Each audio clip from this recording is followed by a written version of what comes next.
Welcome back to High Tech Archery's YouTube channel. As your host, Jeremiah Morris. If you enjoy this content, be sure to like, subscribe, hit that notification bell to stay up to date with all the High Tech Archery Pro Shop help. Today we're going to talk about draw length. All right, draw length is something that we need to get down when we're purchasing any kind of bow. It helps with arrow selection, it helps with setting the draw lengths on compound bows. It helps if we're shooting an Olympic recurve to get the arrows right so we can shoot with clickers and all of that. So to help determine draw length, there are a couple ways we can do that. The main one that you can do at home is if you can get a tape measure, and any chance you can, if you can try to hold one end, hold it all the way out, measure your entire wingspan like this, bring it down. I've gotten about to 75 inches on my wingspan, which when you figure that out, you want to divide that by 2.5. And for me, that comes out to 30 inches. All right. So I would have a 30-inch draw length. I'm 6'1", about 160 pounds. Very tall and lanky.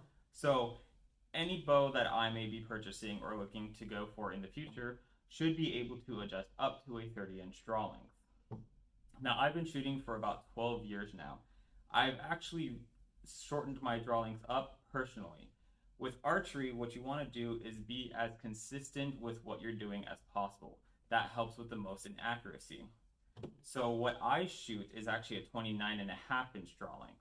So I'm a little bit more comfortable with the way I shoot. Not everyone is going to do that, but it helps determine how we're going to shoot and how accurate we can be. So we can always adjust. What I have in front of me, this is the Bowtech Solution SS. This one right now is set up at a 29.5-inch draw length.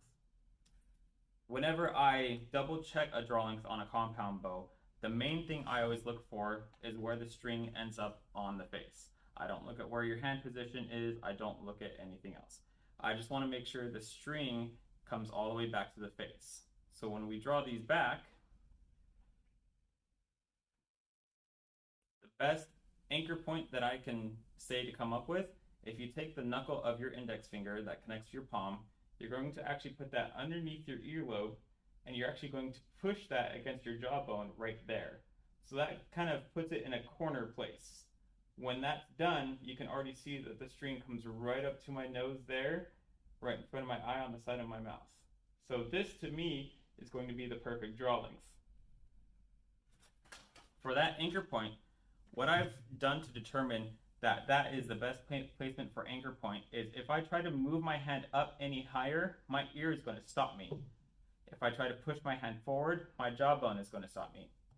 Because these bows have a draw stop and it is set at 29.5 inches right now, when I pull it back, I can't pull it back any further. And if I bring it low, the string's not even going to touch me.